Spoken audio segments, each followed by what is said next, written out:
This call is now being recorded. Okay. Okay, kita sambung. Apa yang kita belajar sebelum ni. Okay. Ingat tak kita belajar sebelum ni apa dia? Boleh panggil nama ni. Ulang sikit kita belajar itu. Sikit lah.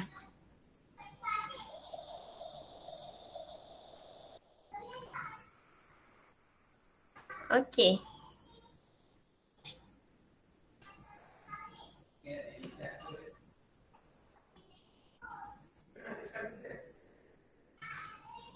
Cikgu buka soalan ni untuk minggu lepas. Okay. Liability. Apakah liability? Duit. Ni, siapa? Alah. Siapa ada duit situ? Duit. Duit. Okay. Syafiq, apakah liability? Ya, cikgu. Apakah liability? Ya, cikgu. Bahasa senang. Liability Itu perkataan Ahmad. benda, Itu perkataan. benda yang kita apa? Kena bayar. Macam mana tak? Okay, Ni come on. ke liability. Apa? Yang hutang. Ya, betul. Okay, liability adalah hutang. Okay, bagi contoh liability semasa. Account. Sekejap kita yang orang lain. Kamu boleh buat itu dah. Thank you Syafiq. Liability semasa. Luqman Haziq. Allah. Liability semasa Ya, sudah. Oh. Account.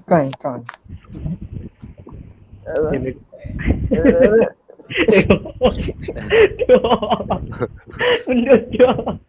Dapur tu. Okeylah. Ikan tu ada. Account. Yang belum dibayar. Akaun yang belum dibayar. Okey, apa dia akaun yang belum dibayar tu? Ikan dia tak bayar lagi, tentu ada. Akaun tu tak bayar lagi. Liability semasa. Liability semasa adalah hutang jangka masa pendek. Contoh hutang dia jangka masa belum pendek. bayar tu betul lah. Okay, akaun belum bayar tu kita berhutang dengan pembekal. Okay, kita hutang dengan pembekal, kita beli stok dengan dia, lepas tu kita tak bayar lagi. Okay, itu adalah akaun belum bayar. Okay, liability bukan semasa. Terima kasih Luqman. Okay, liability bukan semasa. Akmal Fikri.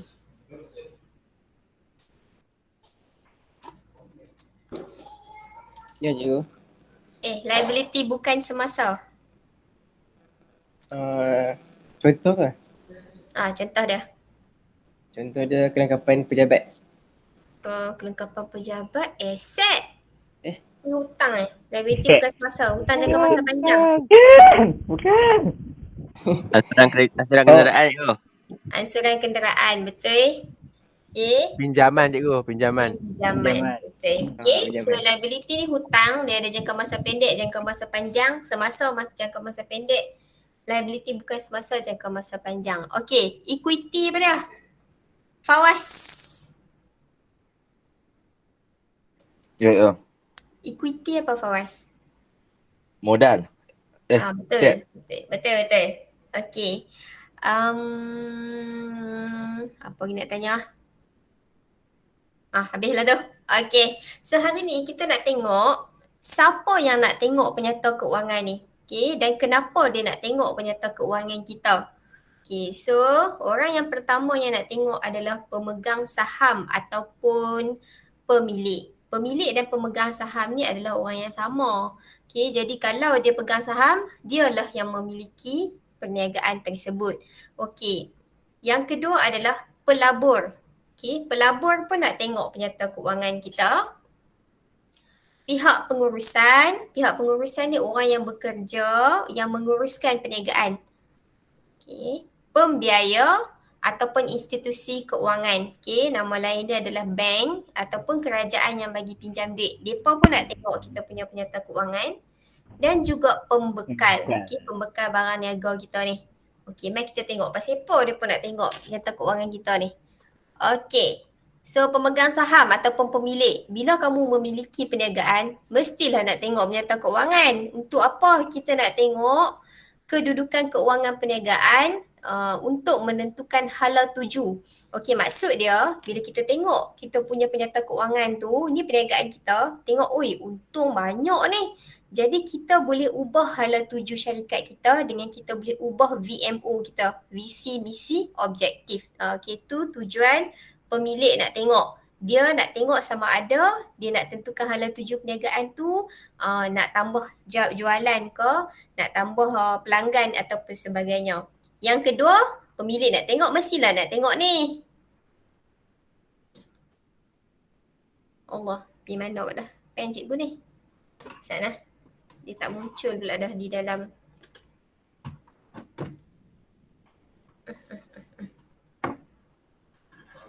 Siapa? Okay, dia nak tengok tu. Mengetahui keberuntungan. Bila kita jadi pemilik, kita nak tengok, mestilah kita nak tengok untung. Okay, maka yang kedua dia nak tengok keuntungan dan juga pulangan yang akan dia dapat. Okay, so pemegang saham nak tengok penyata untuk dua lah. Satu, dia nak menentukan hala tuju. Okay, yang kedua dia nak tengok untung dia. Okay, supaya dia tahulah dia dapat pulangan berapa. Okay, jelas dah untuk pemegang saham ni? Jelas ke? Okay, kita nak tengok pelabur. Okay, kenapa pelabur nak tengok kita punya penyata keuangan? Okay, penyata keuangan yang baik dapat meyakinkan pelabur untuk melabur dalam perniagaan. Okay, dia tengok supaya dia nak pastikan bila dia melabur, dia akan dapat untung. Okay, dia tengok penyata keuangan, kalau dia tengok tiap-tiap tahun rugi je, jadi tak jadilah nak melabur. Dia Itu tak dia yakin punya je. tujuan. Ya? Dia tak yakin lah. Dia tak yakin. Jadi bila dia tengok tu dia nak yakinlah untuk melabur. Okey. Kemudian pihak pengurusan. Pihak pengurusan ni yang kerja, tengok gambar kawan ni pun duduk dalam office dia buat kerja. Okey, so pihak pengurusan pun nak tengok penyata keuangan setiap tahun.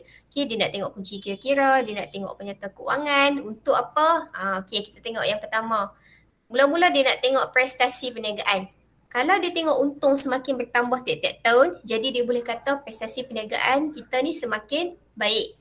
Untuk apa dia nak nilai prestasi perniagaan ni? Cuba tengok kat sini. Untuk pemberian ganjaran seperti bonus dan dividen. Okay, so dia tengok kita punya prestasi.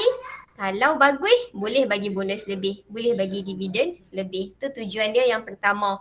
Okay, untuk dia nilai prestasi perniagaan untuk pemberian ganjaran kepada pekerja. Okey. Yang kedua, dia nak bandingkan prestasi keuangan tahun ni dengan tahun lepas. Okey, supaya dia boleh banding untuk dia buat perancangan tahun depan. Okey, contoh dia kalau dia tengok kita punya untung tu macam kurang sikit. Jadi dia kena buat perancangan lah untuk tahun depan. Apa yang patut kita buat, gaji nak bagi banyak mana, kalau dah rugi nak kena kurangkan gaji dan sebagainya. Okay, so ada dua yang dia nak tengok sebab yang pertama dia nak tengok prestasi untuk bagi ganjaran seperti bonus dan dividen. Yang kedua, dia nak tengok sama ada prestasi kita baik atau tidak untuk perancangan Garis panduan. ya, garis panduan untuk perancangan agihan sumber tahun depan. Okey, sama ada kalau dia tengok dah rugi banyak nak kena buang pekerja dan sebagainya. Okey, sumber ni dia boleh jadi sumber pekerja, dia boleh jadi sumber fizikal dan juga sumber teknologi. Okey, boleh pihak pengurusan Boleh. Boleh nah. Okey, yang ketiga pembiaya ataupun institusi keuangan. Ni bank. Okey, jadi bank pun memang nak tengok tapi bukan saja-sajalah dia main tiba-tiba Maybank nak tengok tak. Dia tak saja-saja tengok. Okey, dia nak tengok kalau kita mohon nak buat pinjaman dekat dia. Okey, jadi kalau kita mohon nak buat pinjaman, jadi dia akan minta penyata keuangan dekat kita untuk mengetahui kemampuan perniagaan membayar hutang. Okey, jadi dia akan tengoklah kalau tiap-tiap tahun dia punya, tiap-tiap bulan penyata aliran tunai dia elok, dapat duit lebihan tiap-tiap bulan, maka dia akan consider untuk bagi pinjaman. Tapi kalau dia tengok tiap-tiap bulan pun duk melarat, tak boleh nak bayar, jadi bank ni kurang sikit lah dia punya persetujuan untuk bagi pinjaman. Jadi dia nak tengok kemampuan perniagaan membayar hutang kalau kita memohon pinjaman. Okey. Ni pembekal ataupun vendor. Pembekal ni adalah orang yang jual barang niaga kat kita. Okey, dan kita membeli dia secara hutang. Jadi dia nak tengok laporan keuangan, dia nak tengok kecekapan pengurusan hutang. Okey, kita ni mampu tak bayar hutang ataupun tidak. Okey, samalah dia dengan bank. Nak tengok kita mampu bayar hutang ataupun tidak. Okey, so itu adalah pihak-pihak yang nak guna. Sebenarnya ada lagi satu yang tak dimasukkan dalam ni. Okey, cikgu tambah di sini adalah pihak kerajaan. Pun nak tengok setiap time kita kena hantar penyerta keuangan untuk dia kira cukai. Okey, jadi kita ada beberapa pihak lah yang berminat untuk tengok penyerta keuangan perniagaan. Okey, kita pergi kepada analisis kepentingan penyerta keuangan. Okey. Okey, setiap usahawan memang kena ada kemahiran untuk analisis. Okey, analisis ni maksudnya bila dia tengok penyerta keuangan, dia boleh buat satu kesimpulan apa yang terjadi dengan perniagaan sekarang ni. Okey, jadi analisis yang dibuat akan dapat membantu untuk kita ukur prestasi perniagaan kita sekarang. Okey, sama ada kita syok sendiri duk berniaga ke ataupun kita memang betul-betul dapat keuntungan yang baik. Okey, so analisis kunci kira-kira. Untuk apa kita nak tengok kunci kira-kira? Ni untuk ni. Kunci kira-kira kita guna untuk tengok kedudukan aset kita banyak mana. Liability kita banyak mana. Okey, aset dan liability untuk kita buat rancangan pada masa depan. Okey. Kemudian kita juga boleh guna titik pulang modal. Titik pulang modal ni kamu belajar masa tingkatan 4 tapi cikgu akan sentuh sikit lagi dalam kelas kita ni. Okey, macam mana kita nak tengok titik pulang modal. Okey. Okey, kita guna dua saja untuk analisis kita punya penyerta keuangan . Dua saja. Kita nak guna penyerta aliran tunai. Kita hanya guna penyerta pendapatan dan kunci kira-kira sahaja. Okey, so dalam penyerta pendapatan sebelum ni kita dah tengok ni, ulang balik je. Okey, kita dah tengok dia ada untung bersih lah kali.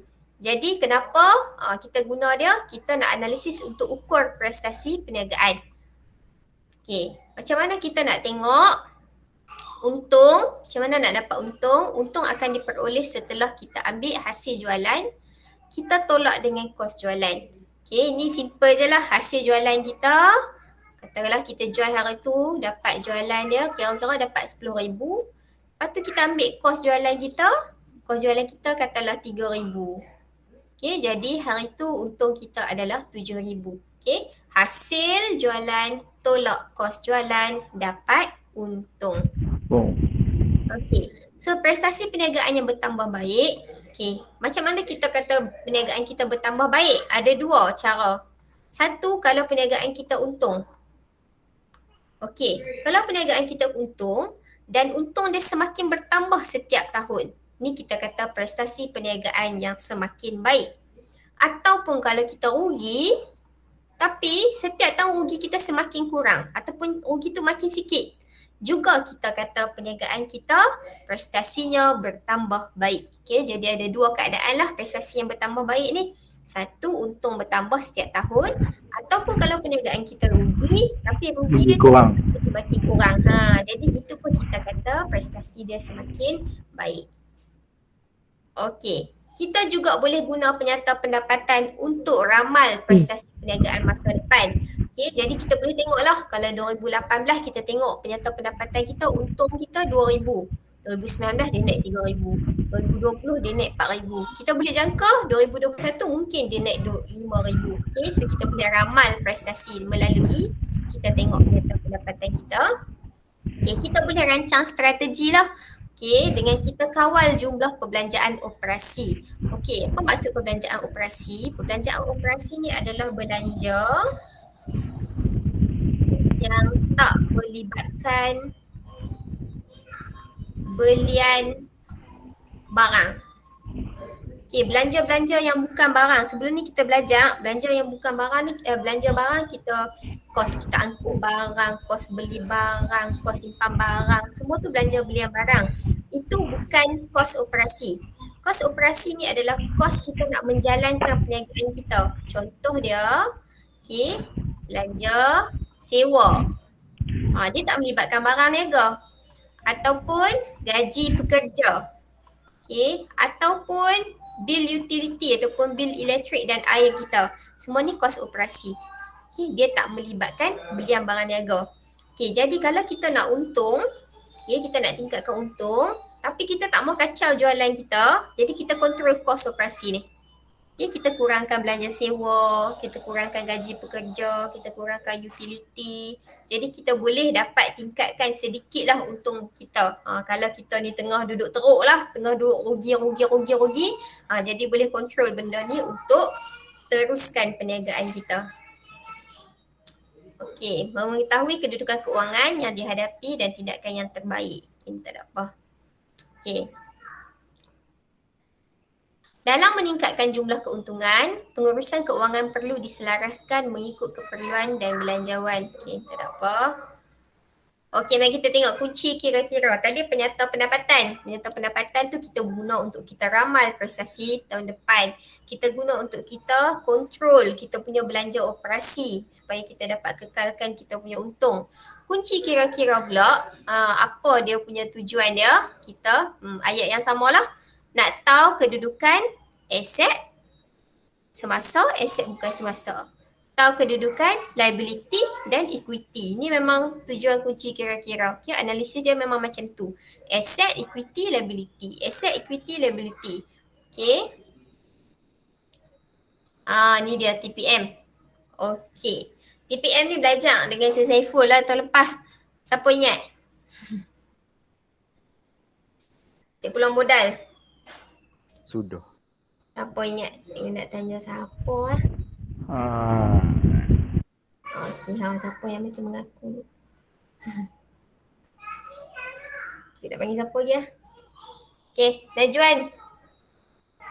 Itu Najwan titik pulang modal. Okey. Apa dia titik pulang modal? Titik pulang modal, kos tetap bahagi kos berubah. Tolak kos unit. Kos Ni, tetap. Berada di tahap yang sama. Okey, berada di hak yang sama, betul? Dia tak ada sebarang untung. Tak Tak ada semua untung, tak ada semua rugi. Betul. Itu cikgu dah dengar tu. Titik pulang modal ketika itu dia tak untung dan dia Tak untung tidak dan tak rugi. Ya, betul. Okey, balik Apa-apa. modal. Sebab tu nama dia tengok kat sini. Hasil jualan sama dengan jumlah kos. Hasil jualan sama dengan jumlah kos. Contoh jualan dia pada tahun itu, pada bulan tu 7,000. Kos dia pun 7,000. Jadi kalau kita kira untung kan, jualan tolak kos, untung dia kosong. Ini titik pulang modal. Ketika untung kosong, tak untung tak rugi. Jualan dia sama dengan kos. Okey. So pentingnya titik pulang modal ni supaya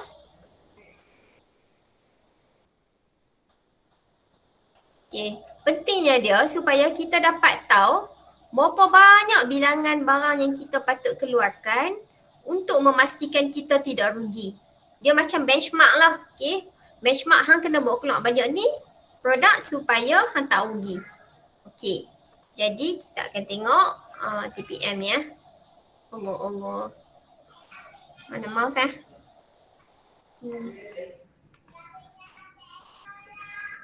Okay, TPM menunjukkan tahap minimum jualan yang perlu diperoleh supaya tidak mengalami kerugian. So at least keluarkan banyak ni. Okay, ni adalah kita punya contoh lah. Okay, contoh cara nak dapatkan TPM. Okay, ni melalui graf. Okay, jadi graf ni tak silap cikgu kamu memang dah belajar dah masa tahun lepas. Okay, tapi cikgu tunjukkan sekali lagi. Okey, yang tegak ni adalah paksi untuk jumlah kos dan juga jumlah hasil. Bergantung pada graf apa yang kamu tengok. Okey, kalau contoh dia kamu tengah tengok graf ni. Okey, graf ni, maksud dia tepi ni, kalau kita tengok graf ni, graf jumlah kos. Jadi tepi ni pun jumlah kos. Okay, cikgu bagi dalam bentuk angka nah. Okay, so kalau tengok kat sini, okay, ini adalah graf kos tetap. Graf kos tetap dia memang mendatar macam ni, dia tak sengit. Dia memang 90 degree daripada paksi tu. Okay, dia memang malar je macam tu. Dia tak boleh naik ke atas. Okay, logiknya kenapa? Contoh cikgu bagi dalam bentuk angka. Kos tetap kat sini cikgu letak 10,000 nah. Okay, kat sini cikgu letak dia punya bilangan pengeluaran. Okay. Okay, bawah ni bilangan pengeluaran. Okay, pada bilangan pengeluaran 1,000, kos tetap dia 10,000. Bila ditambah pengeluaran 20,000, kos tetap dia masih lagi 10,000. Ditambah lagi pengeluaran dia 3,000, kos tetap dia banyak tu juga. Jadi kos tetap ni walaupun kita tambah sebanyak mana pun pengeluaran kita, kos tetap ni akan kekal. Tetap sama. Sebab tu graf dia mendatar, dia tak boleh naik. Okey. Kalau kamu tengok graf kos, jumlah kos, okey, jumlah kos ni dia naik ke atas.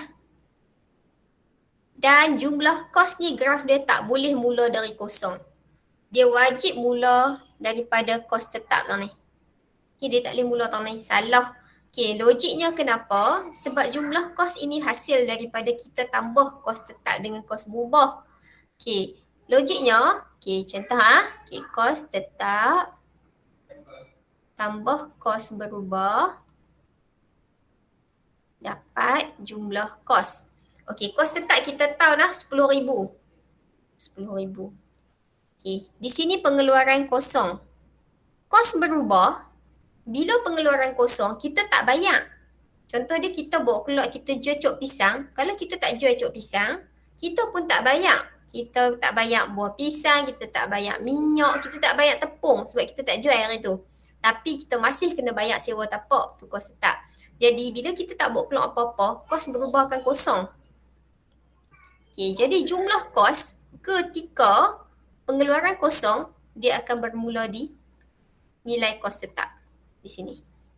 Barulah dia akan start bertambah. Okay, so jumlah kos mesti bermula di kos tetap. What is this? Okay. Kemudian, jumlah hasil. Okay, jumlah hasil dia mesti bermula daripada kosong. Okay, sebab logiknya bila kita tak jual apa-apa, kita punya jumlah hasil kita kosong. Bila kita jual 1,000, dia akan bertambah hasil kita. Bertambah. Jadi ini adalah graf untuk kita buat TPM. Okay, ini kos tetap. Ini jumlah kos mesti bermula di kos tetap dan jumlah hasil. Okay, dan dia mesti akan bersilang antara dua garisan ni. Okay, ni jumlah kos. Yang ni jumlah hasil. So persilangan ni kita panggil titik pulang modal. Okay, cara nak baca titik pulang modal adalah, okay, kita ambil titik ni, kemudian kita tengok kat bawah dulu. Okay, bila kita tengok kat bawah, kita sedang tengok berapa unit TPM. Contoh kat sini cikgu letak 10,000. Jadi 10,000 adalah unit pengeluaran kita dalam TPM. Maksud dia kita kena keluarkan 10,000 unit barang baru kita balik modal. Okey, kalau awak tengok di sebelah kiri, okey, rupanya di sebelah kiri ni kamu akan tahu kos dan juga hasil. Contoh kat sini cikgu letak 20,000. Maksud dia 20,000 ni adalah hasil dan kos yang dia akan dapat ketika TPM. Okey, so ketika 10,000 kita keluarkan barang, kita akan dapat hasil 20,000, kita akan dapat kos 20,000. Jadi di sini kita punya untung kosong. Okey, untung kita kosong. Okey, so TPM sebab tu cikgu kata, okey, TPM ni jumlah kos sama dengan jumlah hasil. Okey, kalau kata kita tengok, okey, kalau kata kita tengok di sebelah bawah TPM ni, bawah ni, graf ni, ditulis kat situ rugi. Tapi macam mana kita nak tahu yang kata betul-betul dia rugi? Okey, Kalau kita lupa lah nanti kan. Macam mana kita nak tahu ni dia rugi ni. Okay. Macam ni nah. Awak tengok dua-dua graf ni nah. Okay, graf hak bawah ni. Tengok dulu graf hak bawah. Graf hak bawah ni bila kita tengok betul-betul. Ni graf jumlah hasil. Maksudnya di sini ni. Yang biru ni hasil. Okay. Kita tengok graf yang dekat atas. Cikgu tarik ni. Di sini. Graf ni jumlah kos. Maksudnya graf kos duduk atas. Okey. Cikgu bagi contoh katalah kat sini.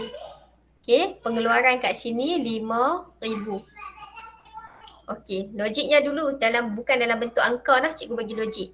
Kos duduk atas, hasil duduk bawah. Kos lagi banyak daripada hasil. Jadi sebab tu di bawah ni rugi. Sebab kos ni sentiasa duduk atas pada hasil. Kalau duduk tang ni pun kos tinggi pada hasil. Kos tinggi pada hasil. Okey, contoh cikgu bagi dalam bentuk angka. Kat sini kan 5,000 dia buat keluar. Cikgu tarik di atas. Okey, ni graf hasil. Katalah hasil kat sini 10,000. Yang ni kos. Cikgu tarik ke tepi. Kos 2,000. Hasil pula dah. Yang ni kos, yang ni hasil. Jadi kos 10,000. Hasil 2,000 lah. Kita kan nak kira untung. Hasil tolak kos. Hasil 2,000. Kos 10,000. Apa yang Dia kita negatif eh?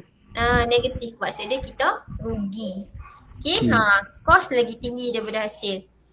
Ni pun sama, kos lagi tinggi daripada hasil. Sebab tu di bawah TPM kita rugi. Tapi kalau kita keluarkan barang lebih daripada TPM, lebih daripada 10,000, kita jual 20,000 ke 30,000. Bila kita tengok kat sini, graf hasil yang warna biru ni lagi tinggi daripada kos. Okay, hasil, kos rendah. Jadi hasil lagi banyak daripada kos. Daripada kos. Ya, dia dapat apa? Untung. Okay? So TPM macam ni lah. Ini benchmark dia. Dia mesti keluarkan lebih banyak daripada 10,000 untuk dia dapat untung. Kalau dia buat keluar kurang daripada 10,000, dia akan rugi. Okay, boleh tak faham TPM Boleh. Boleh lah? Okay. Okay, rumusan titik pulang modal. Jumlah pengeluaran yang kurang daripada TPM akan menyebabkan perniagaan rugi. Jumlah pengeluaran yang lebih daripada TPM akan menyebabkan perniagaan memperoleh Untung. Okey. Okey. Ni adalah nisbah. Okey, nisbah. Okey, jadi hari ni kita tak tengok pun nak tafsir nisbah, cuma cikgu nak awak hafal nisbah-nisbah ni. Okey. So nisbah kita ada 3. Okey, nisbah ni memang akan naik dalam periksa setiap tahun. Okey, dan perniagaan dia tak sama macam matematik. Okey, matematik kalau kamu tulis formula, kamu tak dapat markah. Sebab dalam matematik depan tu awal-awal tu dia bagi formula siap-siap kat kamu. Tapi dalam perniagaan formula tidak diberikan. Jadi kamu wajib ingat formula untuk perniagaan. Kenapa kamu tidak diberikan formula dalam perniagaan? Sebab dalam perniagaan ni formula ada markah. Okay, markah formula, setiap kali kamu tulis formula, kamu dapat satu markah. Jadi walaupun kamu yakin jawapan kamu tu betul, formula betul, kamu tak tulis formula, kamu mungkin hilang satu markah. Okay, jadi tulis formula dan hafal formula. Okay, kita ada 3 jenis analisis lah. Okay. Yang pertama adalah nisbah untung. Okay, kecairan dan juga kecekapan. Nisbah untung ni, dia akan analisis untung perniagaan kita. Okay. Kecairan ni dia akan analisis aset kita dan liability kita. Kecekapan ni dia akan analisis kita punya stok. Okey, dalam banyak-banyak ni, dalam 3 ni, nisbah untung ada paling banyak formula. Nisbah untung ada 4. Ada 4 formula. Kecairan ada 1 formula. Kecekapan ada 2 formula. Jadi total awak kena hafal adalah 7 formula nisbah asas ni. Okay, mari kita tengok. Kena hafal lah, simple je. Okey. Kita tengok dia punya nisbah analisis untung. Okey, kalau awak tengok, okey, dia punya nama ni nama-nama dia tau. Ni nama-nama formula dia tu nanti. Okay, nama-nama nisbah dia tu. Kalau awak perasan di depan dia ni dia ada perkataan peratusan. Hanya nisbah analisis untung ni saja ada perkataan ni. Nisbah lain tak ada. Jawapan dia dalam bentuk peratus apa? Ya. Hanya ini sahaja jawapan dia dalam peratus. Okey, yang lain jangan darab 100. Hanya analisis nisbah untung ni je yang nanti akan didarabkan dengan 100. Okey, contoh dia ni margin untung kasar. Nanti awak akan gunakan formula, belakang dia darab 100. Ni pun semua darab 100. Semua dia darab 100 kat belakang. Dan bila awak nak tulis nama, kadang-kadang dia tanya tau. Ini nama analisis nisbah apa ni? Mesti tulis nama ni. Peratusan ni jangan tinggal. Okay. So, mari kita tengok formula dia.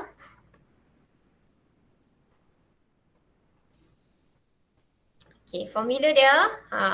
Syarikat peratusan margin untung kasar. Kita tak belajar kira. Cikgu cuma nak tunjuk dan cikgu nak awak hafal nanti. Okay, peratusan margin untung kasar. Formula dia ni. Allah, apa ni? Okay. Untung kasar bahagi jualan bersih darab 100. Mesti ada darab ni. Okay, jadi kalau peratusan margin untung kasar ni, okay, margin untung kasar margin, okay, maksud dia untung kasar bahagi jualan bersih darab 100. Okay, nanti hafal lah, cikgu cuma nak tunjuk je. Okay, kalau peratusan margin untung bersih, ni formula yang kedua. Okay, peratusan margin untung bersih, bawah dia sama. Jualan bersih, atas untung bersih. Okay, kalau peratusan margin untung kasar per jualan bersih darab 100. Okay, kalau peratusan margin untung bersih per jualan bersih darab 100. Tapi wajib ada ni, darab 100. Cikgu tunjuk saja, nanti bawa hafal. Okay. Cikgu, Ya. hari tu dekat soalan Johor yang cikgu bagi tu kan, dia bagi suruh kira untung bersih. Tapi dalam table tu kan, dia bagi untung kasar je. Dia tak ada untung bersih. Kira Kamu ambil kena untung kira. kasar tu lah. Kamu kena kira untung bersih, tak boleh ambil. Untung bersih, dia mesti ada bagi dekat kamu belanja dan juga hasil. Jadi kamu kena proses dulu untung kasar tu, tukar dia jadi untung bersih dulu. Baru boleh masuk dalam formula. Okay, tak boleh guna masuk untung kasar tu, salah. Okay, adik menang. Okay, kemudian peratus untung tokokan. Cikgu tengok. Okay, Izzuddin, awak Izzuddin? You are raising your hand. Cuba ego tertekan. Okay. Okay, peratus untung tokokan ni, yang ni untung kasar per kos jualan darab 100. Dan peratusan pulangan atas modal untung bersih per modal awal darab 100. Okay, cuma cikgu nak highlight kan. Okay, semuanya kena ada darab 100 dan depan dia ada nama peratusan. Okay, khas untuk margin untung sahaja. Okay, kecairan ada satu je nisbah dia, iaitu nisbah semasa. Okay, aset semasa bahagi Liability semasa. Okay, dan dia punya jawapan dia dalam ni, nampak ni, nisbah. Okay, sebab dia punya nama pun nisbah. Okay, kemudian kecekapan ada dua, pusing ganti stok dan pusing ganti aset. Okay, pusing ganti stok, pusing ganti aset. Jadi cikgu nak kamu hafal ketujuh-tujuh formula ni. Okay, ketujuh-tujuh formula ni dan kita akan Google Meet lagi, Google Meet kau yang ni. Tak payahlah, nanti kita Telegram chat hari Khamis ni untuk kita hafal lah formula-formula tu. Cikgu panggil lah secara random nama-nama untuk hafal formula. Boleh cikgu. Alhamdulillah.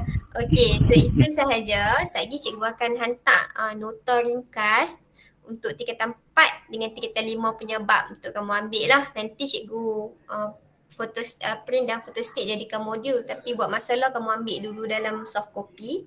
Okay, kemudian cikgu akan bagi 3 soalan dah lagi untuk kamu buat. 3 soalan submit sebelum Khamis ni. Boleh? Boleh. Boleh. Ada soalan tak ni? Boleh. Apa dia? Tak ada cikgu. Tak ada ah. Okey, jadi cikgu ulang lah, hari ni kita belajar, kita buat rumusan sikit lah. Kita belajar siapa yang akan tengok penyata keuangan kita. Okey, bagi set siapa yang akan tengok penyata keuangan kita ni? Teng teng teng. Pihak kerajaan.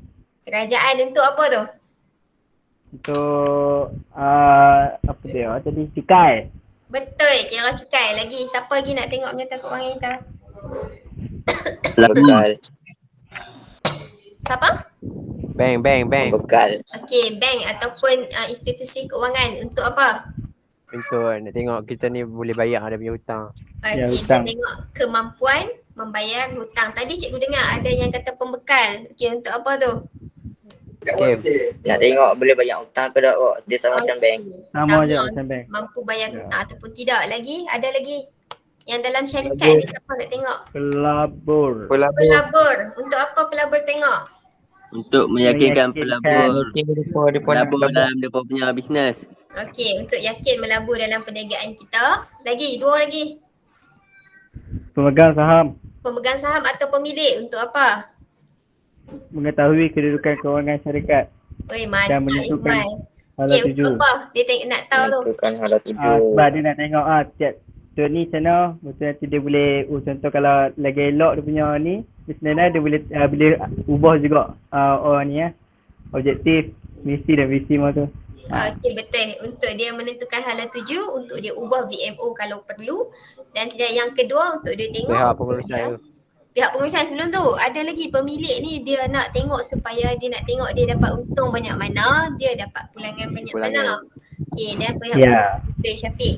Okey, pihak pembekal, masya-Allah. Apa dia orang tahu? Pengurusan ni.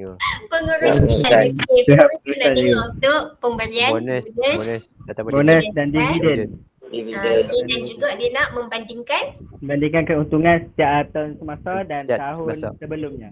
Betul, untuk membandingkan prestasi tahun semasa dan juga tahun sebelum supaya dia nak merancang pengagihan sumber pada Ya. tahun hadapan. Okey. Kemudian kita juga tengok kegunaan ataupun kepentingan analisis penyata keuangan.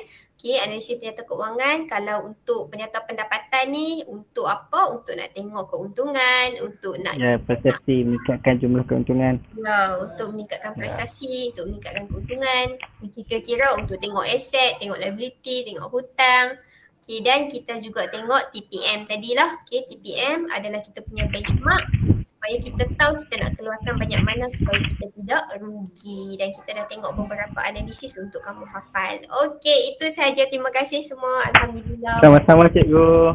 Okey, jumpa lagi next class Boleh cikgu.